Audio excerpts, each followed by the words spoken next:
আজকে কি রান্না করা যায় এটা ভাবতে ভাবতে সকাল হয়ে গেল। যাই হোক, আসসালামু আলাইকুম, দিস ইজ মিষ্টি and welcome to my new blog. তো যাই হোক, একটা গল্প বলি। আমি যখন অনেক ছোট তখন আমরা সব ফ্রেন্ডরা মিলে চড়ুই ভাতি করতাম। চড়ুই ভাতি অনেকেই হয়তো বুঝবে না, পিকনিক আর কি, পিকনিক করতাম। তো ফার্স্ট টাইম আমি যখন ম্যাগি খাইছিলাম, মানে আমরা গ্রামের মানুষ, তো গ্রামে খুব একটা সেরকমভাবে প্রচলন ছিল না আর কি এই নুডলসগুলা।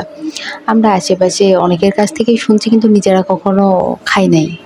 তো আমি ভাবতাম এটা মেবি মিষ্টি মিষ্টি হয়, শুনতে একটু ব্যাকডেটেড লাগলেও বিষয়গুলো অ্যাকচুয়ালি সত্য। তো আমরা ক্লাস 5-এর যে ব্যাচটা ছিলাম, সবাই মিলে আমরা এই চাঁদা উঠাই আর কি। চাঁদা উঠানোর পরে আমরা ম্যাগি কিনি, এবং কেনার পরে এখন এর মধ্যে অনেক রকম সবজি দিয়ে আমার এক ফ্রেন্ড তার বাসাতে রান্না করে। আমরা সবাই মিলে ওখানে যাই, বনভোজন বলে কথা, সবাই মিলে মজা মাস্তি করবো। তো যাই, এবং খাওয়ার পরে না আমার একদমই ভালো লাগে নাই, কারণ যেহেতু আমার মাথার মধ্যে ছিল এটা মিষ্টি মিষ্টি খাইতে হয়। তো সেখানে আমি একটু মিষ্টি বেশি পছন্দ করি, তো সেখানে সবজি আমার পছন্দ হয় নাই। কিন্তু এই জিনিসটা এখন খুব ভালো লাগে, আর মনে পড়লে অনেক ভালো লাগে। আসলে ছেলেবেলাটা ছেলেবেলাই ছিল। আম্মু 2 টাকা দিত, এই 2 টাকা দিয়ে স্কুলে যাইতাম। স্কুলে গিয়ে টিফিনে মজা খাইতাম। আজকে আমার নিজের বাচ্চাকে 100 টাকা দিয়েও টিফিন দেওয়া সম্ভব হয় না। তো কত অদ্ভুত। তবে হ্যাঁ, 90s-এর আমরা যারা বাচ্চারা আছি তারা যে শৈশবটা কাটাইছি, এখনকার কেউ হয়তো বা এরকম শৈশব কাটায় না। আমার বাচ্চাকেও তো দেখছি, এরাই আমাদের মতো আনন্দ করে নাই। আমরা বাসার সামনে হাই রোড ছিল, হাই রোডের পাশে একটা আম গাছ ছিল। আমরা সব ফ্রেন্ডরা মিলে আম চুরি করতে গিয়েছিলাম। আম চুরি করতে গিয়ে আমগুলা সত্যিই পারছিলাম, আর আমগুলা যার কোথায় দিয়েছিলাম, যখন বাড়ি গেলাম, মানে গাছালা আর কি, গাছালা হই হই রই রই করে ওঠে। তখন আমরা, কি অদ্ভুত, এখনও মনে পড়লে হাসি পাই। তখন আমরা সেই আমগুলো ফেলে রেখে দৌড়, বহু দৌড়। যদিও পিচার গিছে বাসাতে আমার ছোটো দাদি, মানে আমার দাদারা 7 ভাই, তো ছোটো ভাই যেটা আর কি আমার সেই ছোটো দাদি আর কি, সেই ছোটো দাদির বাসাতে আমরা রাতে মানে সারাদিন কাটাবো বলে ভাবছি। এবং সেখানে তাদের যে ছোট্ট রান্নাঘরটা আছে, সেখানে আমরা সব ফ্রেন্ডরা মিলে চুপ করেছিলাম। যদিও মার খাইছি আর কি, মা দেখছি বেত নিয়ে আসছে। পরে যাই হোক, সন্ধ্যায় বাসায় গেছি। আমরা সবাই খেলাধুলাও করতাম, অনেক মজা করতাম, অনেক মজা।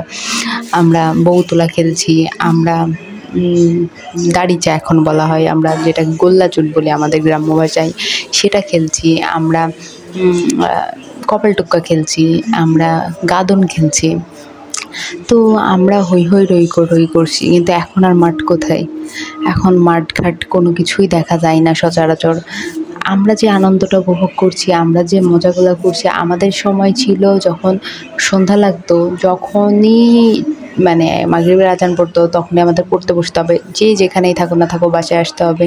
এছাড়া আরও কিছু কথা মনে পড়ে আমার, যে আমার দাদা, আমরা কনজারভেটিভ ফ্যামিলিতে বিলং করতাম। তো আমার দাদা ছিল যিনি ঝড় আসলে আর বাইরে বের হতে দিত না। যাই ঘটে যাক, তিনি ঝড় আসলে কাউকে বের হতে দিবে না, বা বৃষ্টি আসলে কাউকে বের হতে দিবে না।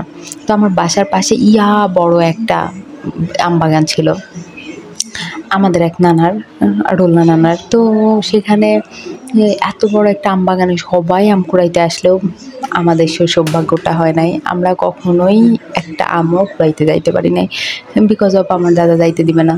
ঝড় উঠলে অথবা বৃষ্টি হলে আমার দাদা অনেক ভয় পাইতো, আমরা যাইতে দিত না। আর আমার দাদি ছিল অনেক মিষ্টি পাগল, যেটা আমিও হয়েছি আর কি। তো আমার দাদি কী করতো, আমার দাদি অনেক, এই বৃষ্টি হলে অথবা যে কোনো দিনই আমার দাদি অনেক করে জাউ রান্না করতো। জাউটা কেউ চিনবে কিনা জানি না, খুদের জাউ অথবা নর্মালি জাউ রান্না করতো, তারপরে চিনি দিয়ে সেটা খাইতো। আজকে এগুলো বলার একটাই কারণ, আসলে আমি আজকে সকাল থেকে বসে বসে রান্না করব, কি করব সব কিছু চিন্তা করতে করতে কেন জানি খুব বেশি আমার শৈশবটা মনে পড়ছিল। মানে এত আনন্দ, এত ভালো লাগা, এত কিছু মনে হয় আমি সেই শৈশবেই পাইছি। এরপরে আর এখন আমার লাইফে কোনো আনন্দ, কোনো হাসি, উল্লাস মনে হয় খুঁজে পাই না। কিন্তু সেই সময়টা ছিল একটু অদ্ভুত। সেই মাইক বাজতো, ৳2 ৳1 করে একটা আইসক্রিম কেনার জন্য যে দৌড়ানো, পিছে পিছে আইসক্রিমের গাড়িওয়ালার পিছে পিছে, সে আনন্দটা হয়তো এখন আমি এই ৳100 একটা আইসক্রিম খেয়েও পাই না। আমার দাদি মারা গেছে, যাই হোক, তাকে আল্লাহ তাআলা জান্নাতবাসী করুক। তবে তার কথা অনেক মনে পড়ে, কারণ তিনি একটা অনেক সহজ সরল মানুষ ছিল। তার ছোটোবেলাটাও কাটছে অনেক কষ্টে। তার একটা কিডনি ছিল, আমরা পরে জানতে পারি তিনি একটা কিডনি নিয়ে যতদিন বেঁচে ছিল আলহামদুলিল্লাহ।